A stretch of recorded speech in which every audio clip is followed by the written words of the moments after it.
Welcome to Adulting Candle Company, where grown-up vibes meet cozy self-care. Whether you're manifesting peace with a crystal-infused candle, rewinding with a nostalgic wax melt, or turning your bathroom into a spa with our signature body products, we've got you.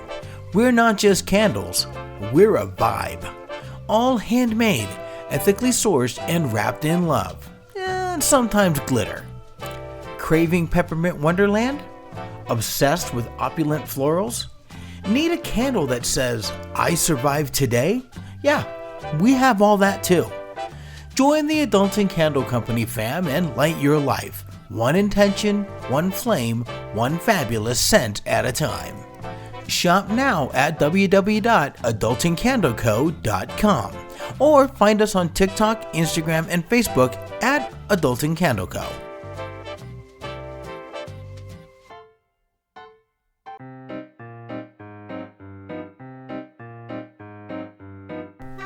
I'm Henny B, and welcome to the World War I Stories podcast, where history comes alive through the voices of those who lived it. Some scenes in these stories may be too graphic for sensitive listeners, so listener discretion is advised.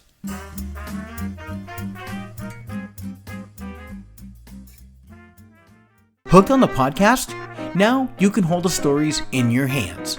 World War I Stories, Tales Beyond the Trenches, Volume 1 is now out on Amazon. 10 unforgettable tales of resilience, loss, and hope from the people forever changed by war.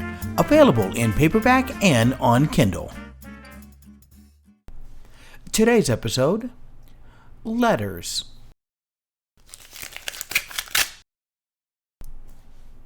October 10th, 1917. My dearest Elsie, I've made it to Belgium, and so far, crossing the ocean was the most challenging part.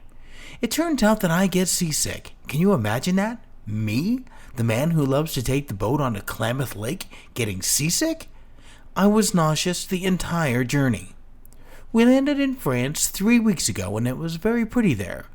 Almost reminds me of home, but Oregon will always be the most beautiful place on earth for me, because that's where you are. And that's where I long to be. Now, I'm by a little place in Belgium called Ypres. It's spelled weird, I know, but it's pronounced Ypres. We just got here yesterday, so I thought I would write you. Please send any letters you wish to the postmark on this envelope. It may take a bit to get to me, but I will get them. Elsie, my love, you are always in my thoughts. I lie out at night staring at the stars with the hope that you stare at the same ones I do. Please write soon. George Ware. November 15th, 1917. My dear George, your letter came yesterday, and I believe I read it no less than 50 times. I'm over the moon to hear that you are safe, and I hope you stay that way. I could not bear the thought of something happening to you. It's lonely here at home without you. I spend a lot of time at my parents' house these days because of that. My parents ask of you often, so I just couldn't wait to show them your letter. They sure got a kick out of your seasickness. Who could have imagined? Maybe it's because you can't see the land and trees. We got our first frost last night. Thankfully, I had already harvested the potatoes you planted in the spring before you left. And yes, I already winterized the chicken coop since I know that's what you're thinking right now. The days are getting shorter, and the wind's starting to sneak through the window panes again. Mama says she's going to make me another quilt if I'm going to keep refusing to sleep at their place. I told her I sleep better at home, even if it's a little colder without you. I've been trying to stay busy, helping Mama with their mending, watching the neighbors' little ones when they need it, but truth be told, it all feels kind of hollow without you here. I'm not going to write too much about how much I miss you, because I know you're already carrying enough, but I do, every single day. Write again soon, my love. I'll be waiting by the mailbox like a fool, just like last time. All my love, Elsie. December 25th, 1917. Elsie, my love, Your letter came yesterday, on Christmas Eve. What a wonderful Christmas gift that was. I slept with it under my pillow. It smells of you a little. Did you spray your perfume on the paper? If so, please continue to do that. I would much rather smell your perfume as I try to sleep than all the mud and gunpowder. Please give your parents my best and tell them that I said thank you for taking care of you while I'm gone. Knowing that you're okay eases my anxiety a little. I spent some time up front in the trenches recently. I think I made friends with some rodents. It wasn't too bad, though. The shelling could be a little much at times, but it's war, and that's to be expected, I guess. It rains here just as much as it does at home. Sometimes the trenches flood, but I haven't experienced that yet. On my last day up front, they sent a group of boys over the top. That means they had to leave the trench and run towards the enemy through a place they call no man's land. They call it that because no sane man would ever attempt to cross it. I don't know what happened to those fellas. We were relieved just after they went over. I'm spending my Christmas in the comfort of a tent and not a trench. I do miss you terribly and cannot wait to see you again. My arms ache without you near. I even miss that annoying snort you do when you laugh out loud. I never thought I would miss that. Merry Christmas, my love. Until we meet again, your loving husband, George Ware. February 2nd, 1918. My dear George, I'm so happy you can befriend rodents while I toil here in the cold of an Oregon winter.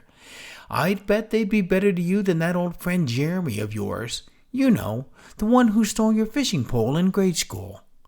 I'm so thankful to receive your letter, and even more grateful that you received mine at Christmas. Yes, I did spray perfume on the letter, and I will again and again. I will do that until you are home, by my side, and able to smell it on me in person. It's been cold here, not just outside, but inside too. I keep the fire going best I can, but some days I swear it's colder in this house than out. Your mama stopped by with some split wood and a jar of beans. She talks like she's just helping me out, but I know she's worried too. I know you don't want me to worry, and I try not to. But, George, when I read that part about no man's land, I had to sit real still for a while. I pictured you sitting there, watching those boys go, and I hated that you had to see it. I hate even more that it might be you next time. But I won't write about fear. I'll write about love. I love you. I love your hands, and your grin, and your soft way of speaking when you're tired. I love the way you always check the chicken coop latch twice, even when I say I've already done it. I love the way you let your tea go cold because you get caught up telling me a story. Please write soon. Even a few lines. It makes all the difference. All my heart, Elsie. March 11, 1918. Elsie, I received your letter last week and have read it 3 times a day since. Some of the boys here want to enjoy the scent of your perfume. I let them, because none of us know if we will ever have a chance to smell a woman in person again. I was sent up again, and this time I did not get relieved before going over the top. I will spare you the details because I don't wish you to worry. Obviously, I'm fine since I'm writing this letter to you today. But Elsie, just know that if something happens to me, I wish you to remarry. Live a happy and fruitful life. I know that this letter may sadden you, but after going over the top and seeing what lies beyond the walls of the trench, I feel you must be told of my wishes. Thank you for reminding me of Jeremy. I like how you omit that he is your brother. Those subtle reminders of home can keep a man from going insane out here. You'd think being in a place like this would make the details fade, but I find I remember them more clearly.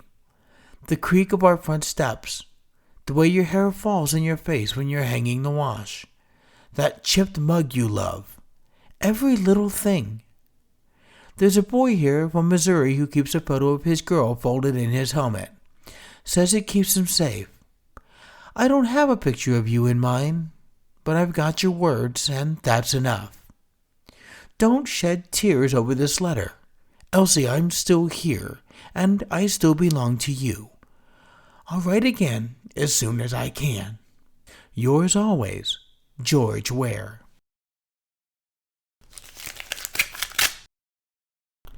April 7, 1918.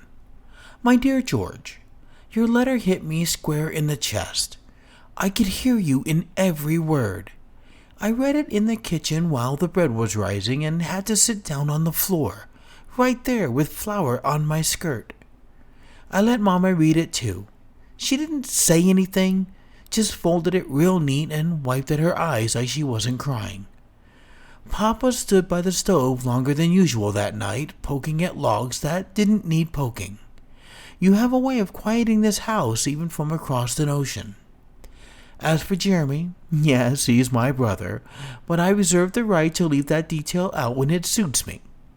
He came by yesterday and asked if I needed anything. I told him I didn't, but he left 2 jars of preserves on the porch anyway. He's no good at talking, but he's trying in his own clumsy way. They've gone and conscripted him, too. He ships out next month. Mama's been keeping busy with the canning and won't talk about it, but I caught her sewing one of Papa's old handkerchiefs into his coat sleeve. She thinks I didn't see. The weather's turned, wet mostly. Everything smells like soil and old firewood.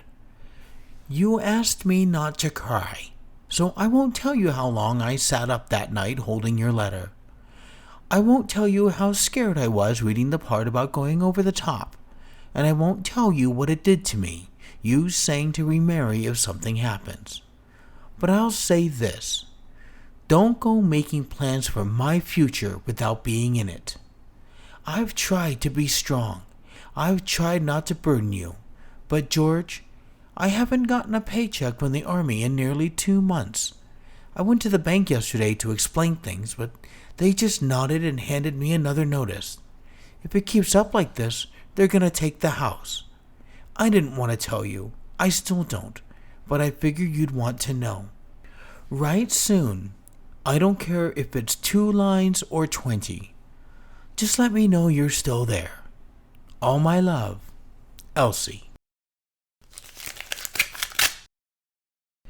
April 28, 1918. My dear Elsie, your last letter came a few days ago.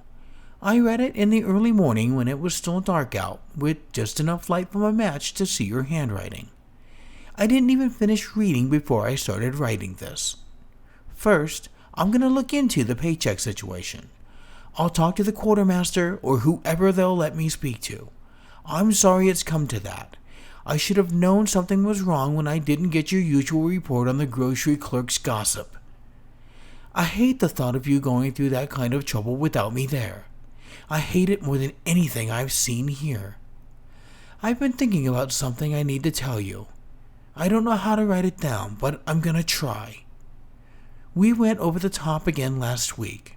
There was a boy, Charlie, from Wisconsin, just 19. Freckles across his whole face like someone threw them at him with a brush. He was quick with a joke and gave up his last biscuit to a lad with a toothache. Charlie got caught in the wire, halfway out, screaming and kicking, couldn't move forward or back. They told us to stay down. Orders, no heroics. We all heard him. For hours, he cried for his mama, begged for help. We just lay there in the mud with our teeth clenched and our hands tied by command. Sometime near dawn, a German sniper did him a favor and put him out of his misery. None of us talked for a long while after that. Still haven't, really. I know this is heavy. I don't write it to hurt you. I write it because I can't carry it by myself anymore. Tell Jeremy I said to keep his boots dry and his mouth shut until he figures out what kind of sergeant he's got. Tell your folks I'm grateful for the help they give you and that I still plan on coming home to thank them in person. I love you, Elsie. That's all I've got left that feels untouched. Yours always, George Ware. June 11, 1918. My dear George, I finally received your last letter. It was postmarked April 9th and I got it in June. That's almost 2 months. That's too long not to hear from you. And with me not writing until June, you must think something awful as well. I regret to tell you that the bank took our home. Your paychecks have still not been received. I'm living back with my parents again, in that same room with the sunflowers on the wall, the room where you and I would read books in silence just after we got married and couldn't afford our own home. Jeremy is off in France now. Mama's pretending she's fine, but she polishes the same silver over and over. Pa, on the other hand, has taken to drink a lot more than before. He feels he has 2 sons at war with you and Jeremy gone. But I must admit, George, there was something in your last letter that just sits heavy with me. The story of that boy getting caught in the wire. I wish I could feel true remorse for what happened to him, but all I feel is relief, jubilation even, that it wasn't you. Does that make me a bad person? I suppose it might, but truth be told, I don't care. Not if it means you're still breathing. I'd trade 1,000 strangers for one more letter with your name at the bottom. Maybe that makes me selfish, but I've heard too many stories about women who stop receiving letters and start receiving telegrams. I still go to the post office every day, even though the walk is longer from here and my boots are starting to wear thin.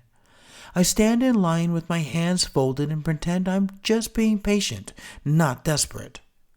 If I could wrap myself up in your words and crawl inside them, I think I would. The rest of the world is just too loud right now. Please write soon. I don't need much. Just a scrap. Just a sign that you're still mine. All my love, Elsie. October 8, 1918. My dearest Elsie, it's been a long time since I wrote last. You must have thought the worst. Well, bad things did happen, but thankfully I'm still here. I went over the top one last time on August 21st. We were progressing across no man's land in a group when a shell dropped right in the center of the group I was running alongside. Many men did not make it, but I did. I've spent the last 2 months in a field hospital recovering from shrapnel wounds that now cover the entire left side of my body. Thank goodness I am not right-handed and can still write this letter. They say I was lucky. Some don't come back at all. I was awake when it happened, and awake when they dragged me back. I remember thinking, don't look, and then I looked anyway. That's the part they don't prepare you for. I'm telling you this because I do not look the same as I did when I left. I look older and damaged now in the mirror. My face is scarred, Elsie, not in a way that will fade with time. The whole left side, from my scalp to my ankle, carries reminders of that day. The leg doesn't move right. The ribs feel like they're trying to knit themselves wrong, and I've given up on buttons entirely. But I can still walk, I can still write, and I can still love you when I come home. You told me about Jeremy, so I asked around. He is in France and is in good health, the last I heard, but that was in July. The army has finally fixed the clerical error that held up my pay, and that money should be delivered to you soon. I know it's too late to save the house, but hopefully it's enough to start over. I don't know how I'll look to you. I don't know if children will stare. But I know this. I am still your husband. I'm still the man who double-checked the chicken coop latch and let his tea go cold telling you stories. That man didn't die in the mud. He just got reshaped a little. I say all of that to say this. My dearest Elsie, please do not write me any more, for I will never receive the letter. I am coming home. George Ware. March 16, 1942. My dearest George, you left us 3 months ago. Sometimes when it's really quiet, I can still hear your snores from your chair near the radio. The other day, as I cleaned dishes, I could have sworn that I felt your embrace from behind, the way you always used to. I guess I'm just not used to you not being here yet. Then again, maybe I never will be. We had 25 years together, my love. 23 of them good. There's still a part of me that selfishly wishes I had those war years, but I did not. Europe had you. I was always thankful you came back to me. A lot of wives had the opposite. I could always see how the war changed you, though, not just physically either. I watched you jump and wince when a door would slam closed. I watched you stare out the window when it rained, thinking it would hide the tears on your cheeks. I watched your hand start to shake when our boys would play pretend soldier. I saw it all, my love. Now, here we are. The world is at war again, and our boys are a short 3 months from being of age to serve. I want so much to stop them. I want so much for them to recognize that war affected you. But they never met the man I did, the man that existed before the war. I don't blame you for leaving us. I saw the light in your eyes go out when they broadcast the news about Pearl Harbor. You didn't have to say anything. Your face said it all. I watched you calmly stand. I watched as you walked over to me and kissed my forehead. I looked on as you told Grace and the boys that you loved them. Nothing seemed out of place when you told us all you were going outside into the cold, wet evening to fix the fence. We knew the fence could wait until morning, but that you needed the task to keep your mind active. The doctor called it a widowmaker. I don't like that word. I prefer heart attack. But I wonder if it was just the world breaking your heart one last time. The boys ask about you every day, and they've taken to wearing your old hats around town. Grace, bless her, has been wearing your old red flannel to bed. As for me, I still turn down the covers on your side of the bed and set you a plate at the table. I guess we all grieve in our own ways. The other evening, the 4 of us dug out the old shoebox of letters that we keep in the closet. You know the ones. We read them all. We laughed about Uncle Jeremy taking your fishing pole. We cried about the boy in the wire. We winced reading again about the shell that scarred you. But most of all, we talked about you, and our 3 children got to learn about a man they never truly met. You should have seen Gracie cry when I read the last line of your last letter from the hospital, though. Sharing that with her was a true bonding moment. Do you remember the line, my love? If not, here it is. Please do not write me any more, for I will never receive the letter. I am coming home. Well, my love, this letter will never reach you either, but I needed to write it anyways. Yours until my final breath, Elsie Ware.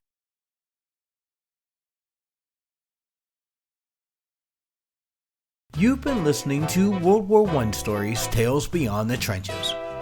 If this episode stayed with you, if it stirred something quiet or left you in stillness, share it, follow the show, leave a rating, help keep these stories alive. Our first collection now lives on Kindle. Search World War I Stories, Tales Beyond the Trenches, Volume 1 in your Kindle app, and carry these echoes with you. For glimpses behind the curtain and stories between the stories, join me on Instagram at WWIPod_HennyB.